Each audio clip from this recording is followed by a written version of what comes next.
Ce que Dieu fait est bien fait. Ses desseins demeurent justes, quel que soit le cours qu'il donne à ma destinée. Je m'en tiens sans maudire à sa gouverne. N'est-il pas mon Dieu? Ce sont les paroles qui viennent d'être chantées par le chœur de la cathédrale, cette cantate 99 qui exprime à la fois les inquiétudes et la confiance de Jean-Sébastien Bach et par lui notre confiance et nos inquiétudes. Dire ce que Dieu fait est bien fait, c'est un cri qui résume presque toute la foi. Savoir que même quand on ne voit plus clair, qu'on ne sait plus où on est, un sens demeure. Quelque chose d'inaccessible est présent, comme une base continue qui peut supporter notre existence tout au long des jours.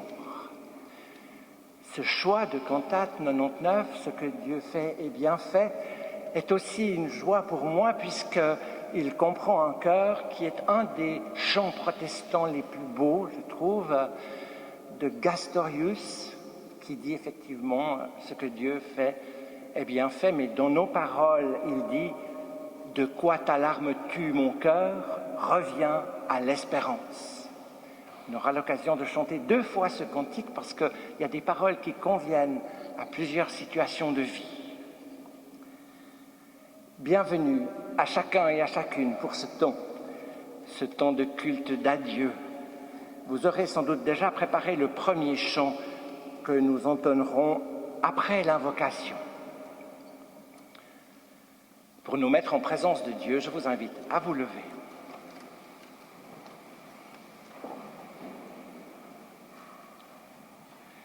Ô Dieu vivant, ce que tu fais est bien fait. Et nous voulons te dire merci parce que ta présence mystérieuse est au milieu de nous et en nous. Parce qu'elle est au-dessus de nous, à côté de nous. Parce que tu tiens nos vies dans tes mains. Merci. Nous te louons, Seigneur. Amen.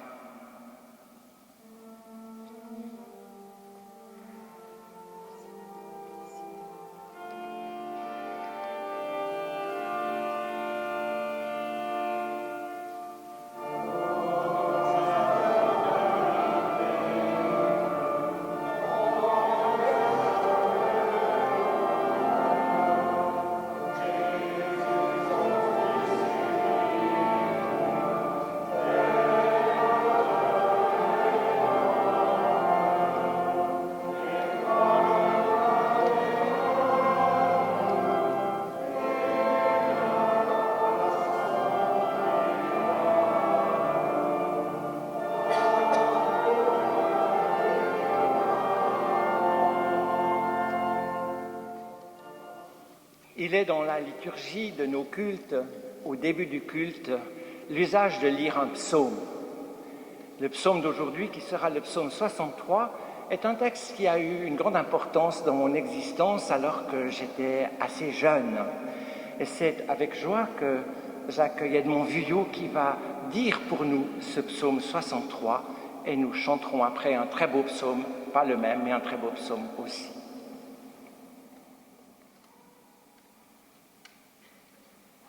Dieu, tu es mon Dieu, je te cherche dès l'aube, mon âme a soif de toi.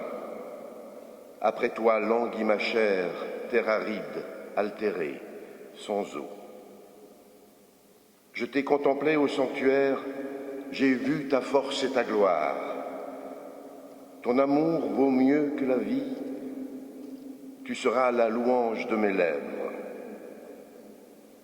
Toute ma vie, je vais te bénir, lever les mains en invoquant ton nom. Comme par un festin, je serai rassasié, la joie sur les lèvres, je dirai ta louange. Dans la nuit, je me souviens de toi et je reste des heures à te parler. Oui, tu es venu à mon secours, je crie de joie à l'ombre de tes ailes. Mon âme s'attache à toi, ta main droite me soutient.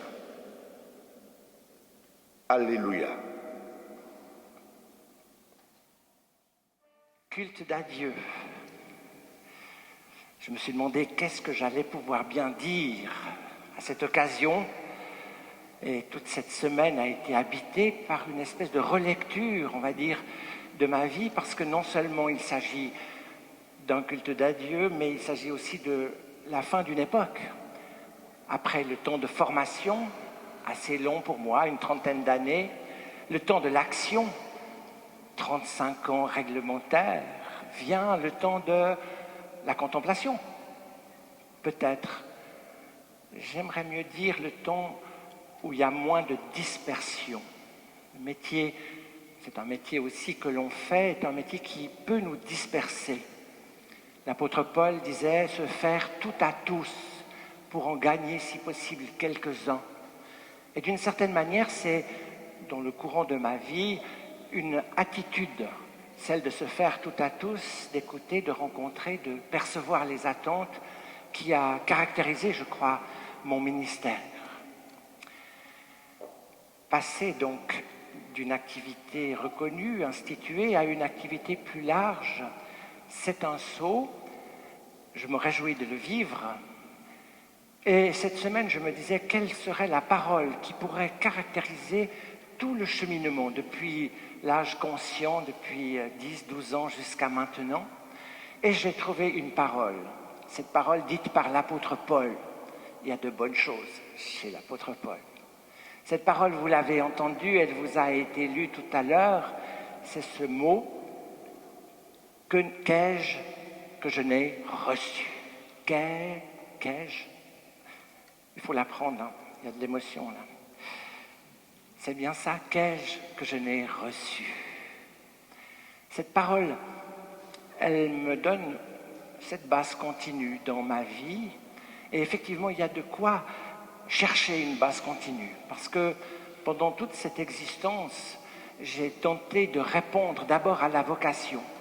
Nous avons entendu dans le prophète Ésaïe ce texte « L'Esprit du Seigneur est sur moi pour annoncer la bonne nouvelle de la grâce ». Alors moi, je ne suis pas allé dans les prisons, je ne suis pas allé dans les hôpitaux, mais j'ai essayé d'être habité par cette proclamation de la grâce, du pardon. C'est pourquoi j'ai choisi dans l'évangile de Jean ce texte qui nous dit que par le Christ, nous avons reçu grâce sur grâce. La loi est venue par Moïse, la grâce et la liberté et la vérité par le Christ. Et j'ose espérer que vous avez pressenti que ce message de grâce était le message principal dont j'ai été l'objet. Que n'ai-je que je n'ai reçu?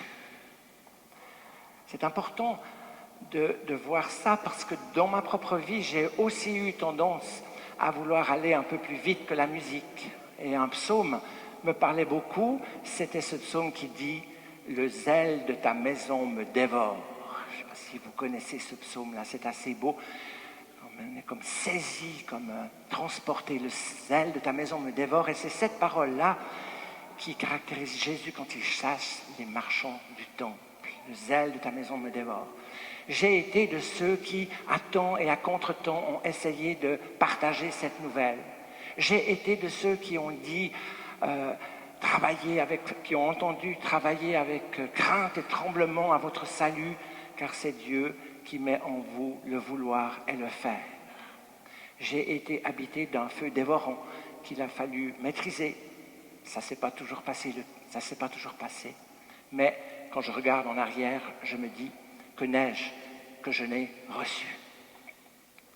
Commencer par la vie. C'est vraiment pour moi la plus belle métaphore de la grâce. On ne demande rien à personne, on arrive et les bébés débarquent. La vie comme symbole de la grâce, comme si on avait une carte blanche. Pas tout à fait, on en a parlé une fois à Noël. La vie qui nous est donnée, la grâce. La grâce ensuite de vivre dans un milieu qui ouvre aux valeurs spirituelles, dans cette espèce d'incubateur spirituel qu'est la vallée de Joux, ces terres au-dessus de 1000 mètres, dit-on, où l'esprit souffle plus volontiers parce que plus près du ciel.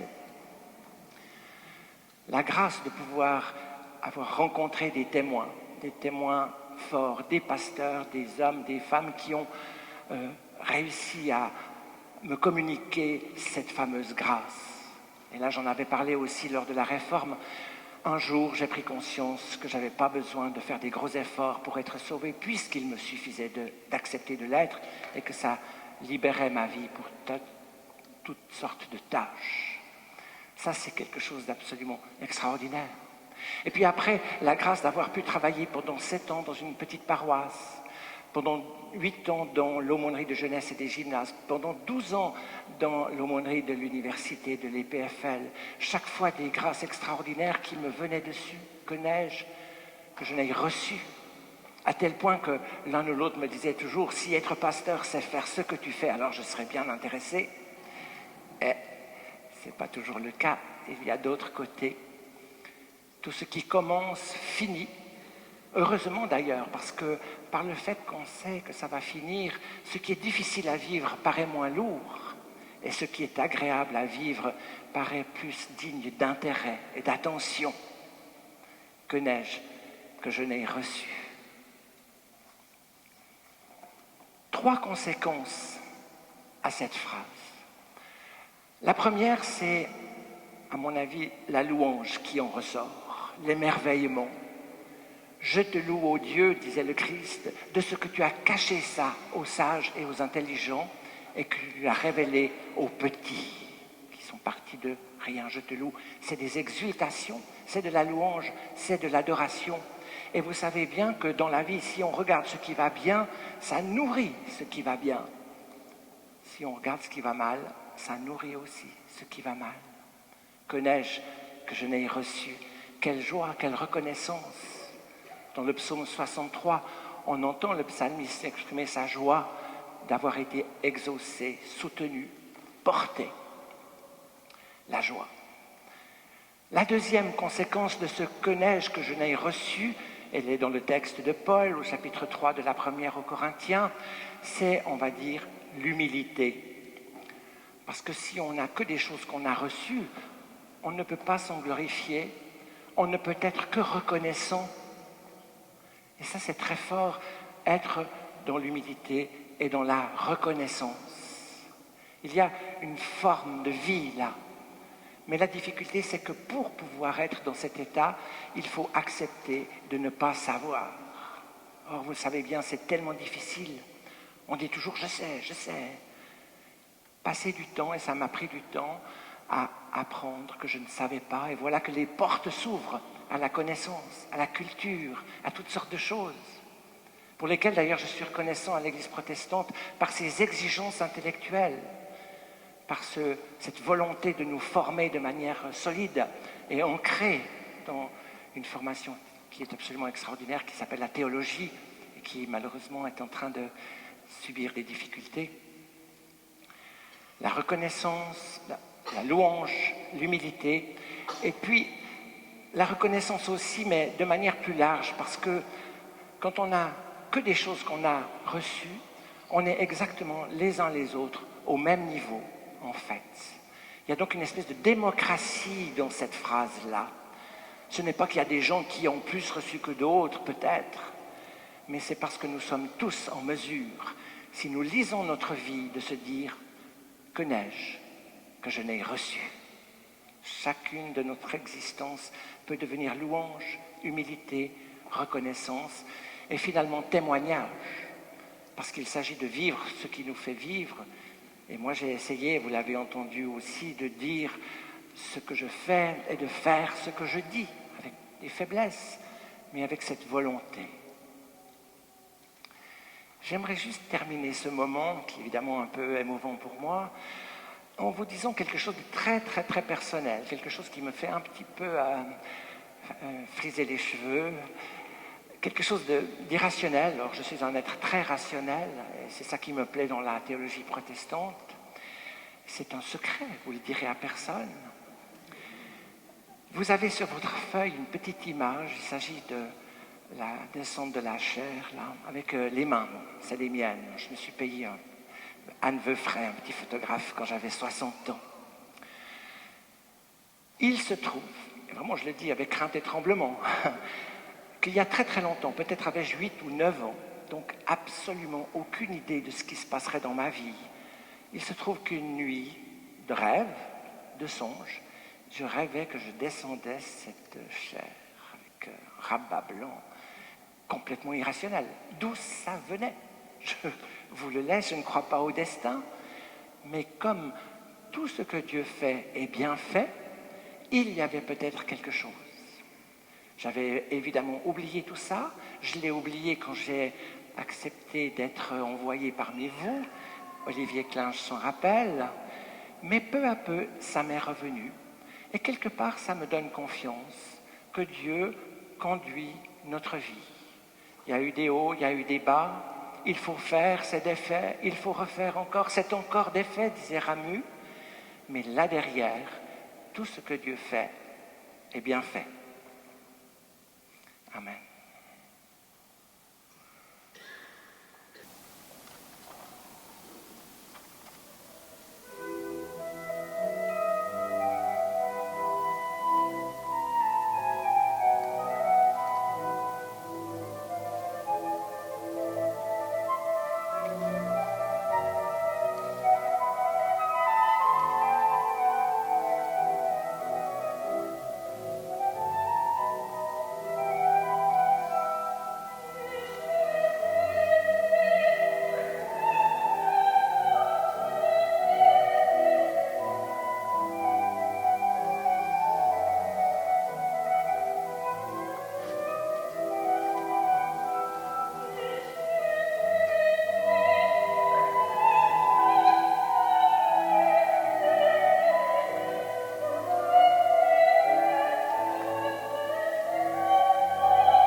Qu'as-tu que tu n'aies reçu?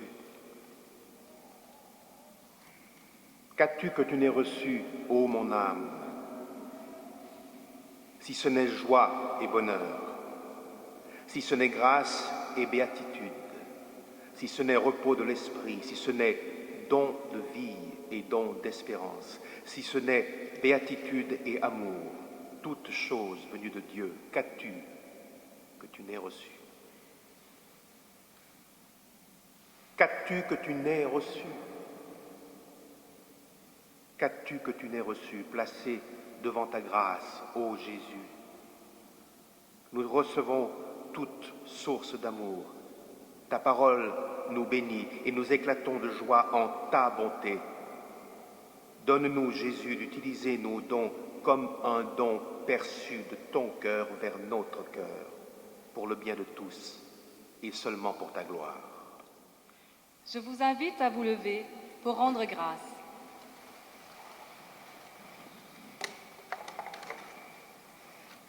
Au moment de partager le pain et le vin, rends-nous présents au Père, à l'invisible présence de ton Fils. Il est la parole qui fait lever notre humanité. Il est la promesse où s'engrange le blé de notre espérance. Il est notre levain et notre demain, la joie qui tremble entre nos mains. Pour lui, pour le grain qu'il sème entre nous, nous te disons merci par le chant qui nous garde vivants. Saint, Saint, Saint.